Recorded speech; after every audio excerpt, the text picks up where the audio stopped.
အားလုံးပဲမင်္ဂလာပါဒီနေ့တော့ဒီရောက်ဖြစ်ခဲ့တဲ့ပြင်ဦးလွင်ရဲ့ရှမ်းရွာလေးပေါ့နော်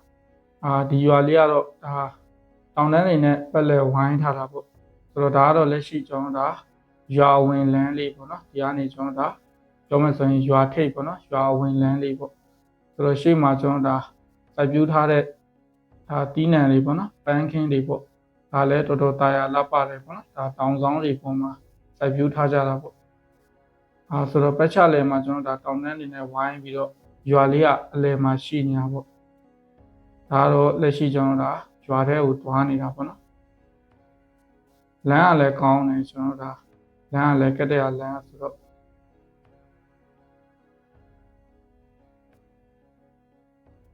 လမ်းတစ်လျှောက်မှာလည်းကျွန်တော်ဒါစိမ်းလန်းဆိုပြေးနေတာပေါ့နော်တိုက်လာတဲ့လေတွေကလည်းဒါဘယ်လိုခေါ်လဲလေစိမ်းတွေပေါ့စိတ်နေပေါ့နော်ဆိုတော့ဒီအသာရှိရပေါ့တိုက်လာတဲ့လေတွေကိုခံစားရတာလေတော်တော်လေးအဆင်ပြေတယ်ပေါ့နော်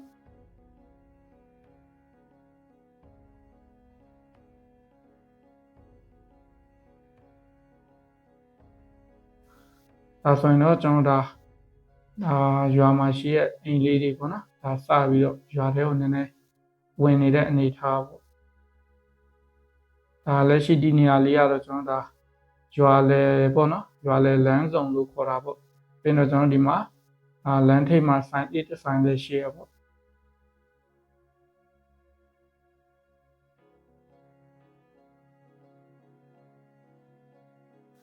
ဒီဆိုင်ကအန်ဂျင်နဲ့ဦးလေးကြီးကလည်းတော်တော်လေးခင်လို့ကောင်းတယ်ပေါ့နော်သူတို့ကလည်းနည်းနည်း friendly ဖြစ်တယ်ဒါတော့တီတီကိုမျိုးစုံရောင်းဝယ်ရေးပေါ့ပြောမယ်ဆိုရင်ဒါရွာအလယ်မှာပေါ့နော်ရွာလေလမ်းဆောင်ပေါ့ပြောမယ်ဆိုရင်ရွာလေလမ်းဆောင်ကျွန်တော်တို့ရွာထိပ်လို့ကြားတာပေါ့နော်အဲဒီမှာဆိုင်လေးတစ်ဆိုင်ရှိရပေါ့ကျွန်တော်တို့လည်းဒီမှာခဏတစ်ဖြုတ်နာဈေးလေးတွေပါလေးတောက်အချွေလေးပါလေးတောက်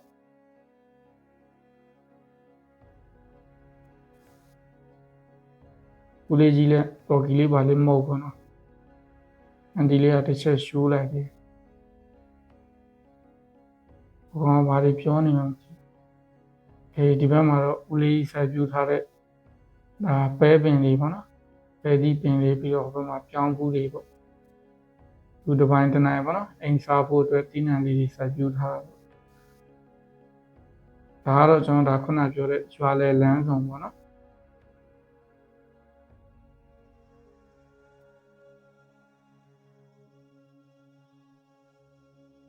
ဒီလေတိုက်တာတိတာလည်းနော်ဟိုသာသနာအလံလေးတွေကြည်တာနဲ့ကျွန်တော်လေဘယ်လောက်တိုက်နေလဲဆိုတော့တိပါ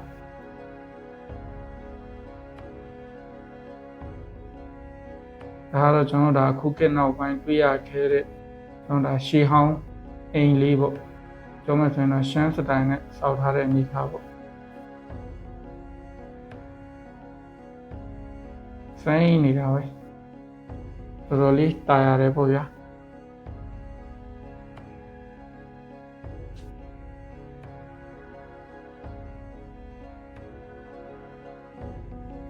ရနေဟိုဘက်ကိုဆက်သွားမယ်ဆိုရင်တော့ကျွန်တော်ဘုံကြီးကျောင်းပေါ့ဟိုဘက်မှာကျွန်တော်ရွာဦးဘုံကြီးကျောင်းရှိမယ်အဲ့ဘက်ကိုကျွန်တော်တဖြည်းဖြည်းနဲ့ဆက်သွားအောင်မှာပေါ့ခဏတစ်ဖြုတ်ဟိုကောင်တွေကတော်ကီဖို့လို့မပြီးသေးဘူးโอเค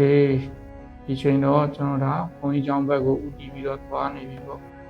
လမ်းတစ်လျှောက်မှာလည်းကျွန်တော်အိမ်တွေနဲ့ပေါ့နော်တော်တော်လေးတာရတယ်ပေါ့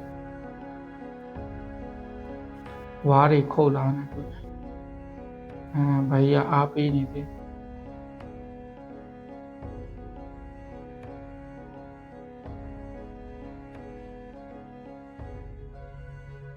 ခေကျွန်တော်ဆိုရင်ရှေ့ဆက်သွားနေတာပေါ့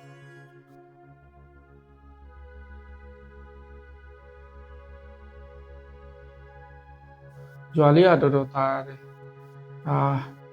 အင်ချီလည်းနဲတယ်ပေါ့နော်အင်ချီလည်းနဲတယ်ဆိုတော့တရရပဲဆိုတော့ဒီကနေစပြီးတော့ဟိုဘက်ကျတော့ကျွန်တော်ကတရလမ်းမရှိတော့ဘူးပေါ့နော်ဒါကျွန်တော်ဂဲလမ်းပေါ့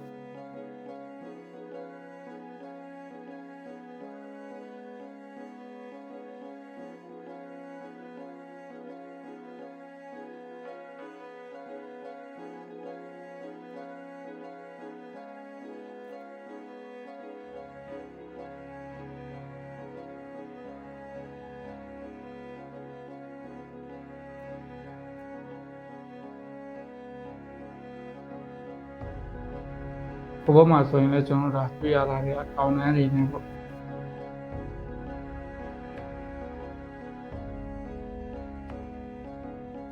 ပြောမှဆိုရင်ရွာလေးကဒီပက်လန်မှာတောင်တန်းတွေဝိုင်းပြီးတော့အလယ်မှာရှိနေတာပေါ့နော်ကျွန်တော်ဟိုဘက်ရွာထိပ်ကနေဆိုရင်တော့မှဒီဘက်ကိုမမြင်ရဘူးပေါ့မျက်စိတဆုံပဲကျွန်တော်တောင်တန်းတွေကတော့ကြည့်လို့မဝဘူးပေါ့ပြီးတော့ဒီချိန်ကျတော့ဒါဝေးရသည်ဆိုတော့စိန်အန်းဆိုပြညာပါအဲ့ဒီချက်ကြောင့်လဲဒါပို့ပြီးတော့တာရတယ်လို့ပြောရမှာပေါ့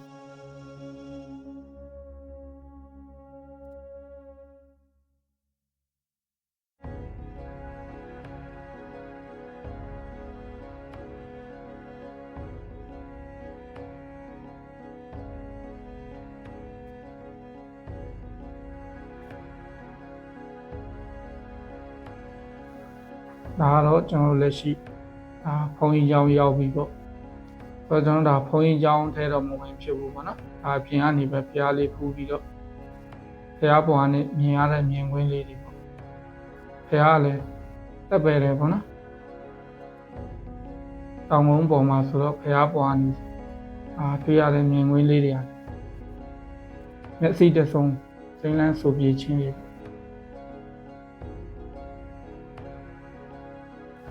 ဒီနားလေးမှာတိုက်တဲ့လေကပို့ပြီးတော့စိတ်နေပေါ့နော်ဒီဘုရားပေါ်မှာတိုက်တဲ့လေကပို့ပြီးတော့ခံစားလို့ကောင်းတယ်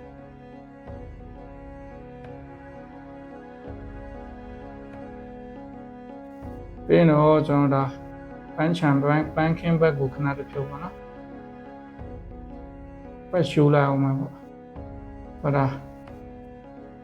တောင်ကုန်းပေါ်မှာပေါ့ပန်းခင်းလေးစိုက်ထားတာပေါ့နော်ဒါတော့ကျွန်တော်ကကနမပန်းလို့ခေါ်တာပေါ့ဘ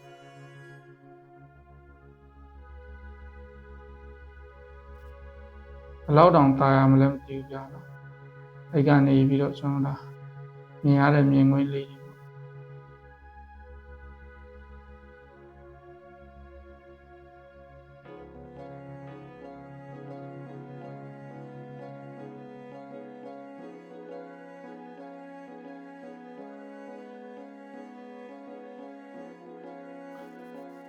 ပန်းမိန်လေးတွေကိုပေါင်းခက်ပေးနေတာပေါ့ပြီးရင်တော့ကျွန်တော်ဒါအပြန်လန်းပေါ့နော်ကျွန်တော်ဟိုဘက်မှာကျတော့ကျွန်တော်ရွာလေးရှိသေးတယ်ပေါ့ကျွန်တော်အဲ့ဘက်ထိတော့မဝင်ဖြစ်လိုက်နောက်တစ်ချိန်ကြာမှကျွန်တော်ဒါအဲ့ဘက်ကိုလည်းတစ်ချက်တော့သွားလဲအောင်မယ်ပေါ့နော်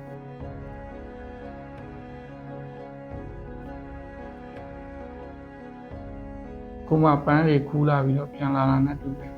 ။ယောက်ကလည်းပြေးနေ။ဒီဘက်ကခြံဆိုင်ဖို့အတွက်ကိုမြင်နေရ ready လုပ်နေ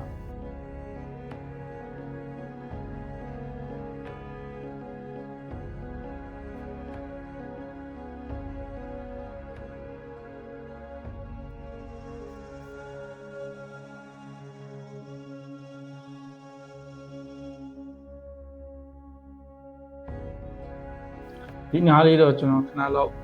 လမ်းလျှောက်ပြီးတော့ဗောနော်ဒါဟိုဘက်ကလည်းရွာလေးတွေကိုလည်းရှိုးရင်းနဲ့ပေါ့ဟိုဘက်ကတောင်တန်းတွေကိုလည်းကြည်ရင်းနဲ့ပေါ့ဒါဗီဒီယိုမှာထက်ဆိုင်အပြင်မှာပို့ပြီးတော့လာတယ်ပေါ့နော်ဒါကြောင့်မလို့ပြုံးလင်လာလေတဲ့သူတွေအနေနဲ့ပြုံးလင်မျိုးထဲမဟုတ်ဘဲနဲ့ပေါ့နော်တခြားရွာတွေကိုလည်း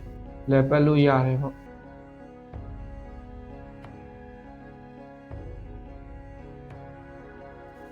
တောင်တန်းတွေနဲ့ပတ်လည်ဝိုင်းပြီးစိမ့်လန်းဆိုပြီး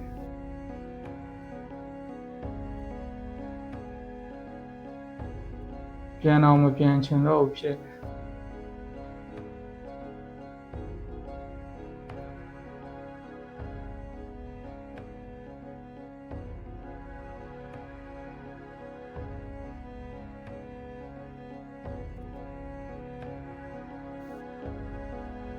ဒီတယောက်ကပါတယ်အဲ့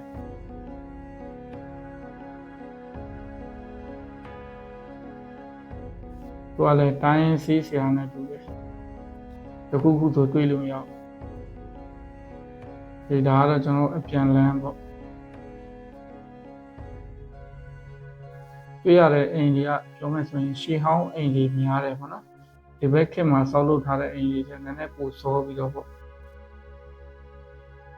ဟုတ်ဒါဒီဇိုင်းကာလာအနေထားနဲ့တည်ထားတယ်ပေါ့ခုနောက်ပိုင်းမှာစောက်တဲ့အိမ်တွေကနည်းနည်းနည်းသေးတယ်ပေါ့နည်းနည်းရှေ့ကိုစောက်ထားတဲ့အိမ်တွေပေါ့နော်ဟုတ်ဒါအပြန်လန်းလေးပေါ့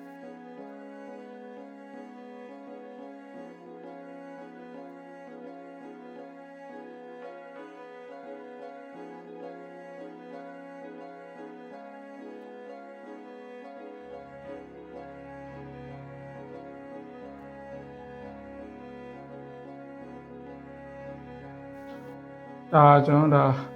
လေပြောင်းပြန်ရွာကိုလာလဲခြင်းလဲဆိုရင်တော့ကျွန်တော်ဒါပြုံးလင်နီးစခန်းဘက်ကနေပေါ့နော်ဒါနီးစခန်းဘူရာလန်ခွဲကနေပြီးတော့ဝင်လာပြီးတော့မှဒါလေပြောင်းပြန်ရွာဘက်ကိုလာလို့ရသလိုဟိုဘက်ကျွန်တော်ဒါပြုံးလင်မြို့တဲ့ဘက်ကနေပေါ့နော်စင်လန်းဘက်ကနေဝင်ပြီးတော့လေပြောင်းပြန်ဘက်ကိုလာလဲလို့လည်းရတယ်ပေါ့ကျွန်တော်ကဒါအချိန်သိပ်မရလိုက်လို့ပေါ့နော်ဒါဟိုဘက်ရွာတဲ့ที่ကိုမဝင်ဖြစ်လိုက်ဘူးပေါ့နောက်တစ်ချိန်ကျရင်တော့ကျွန်တော်နည်းနည်းအချိန်ယူပြီးတော့လာခဲ့မှာပေါ့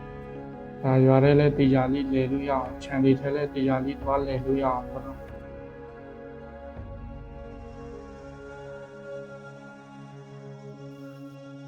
ဆိုတော့ဒါကတော့လက်ရှိကျွန်တော်ဒါလေပြောင်းပြန်စံပြကြီးရွာမှာနှုတ်ခွန်းဆက်တာပါ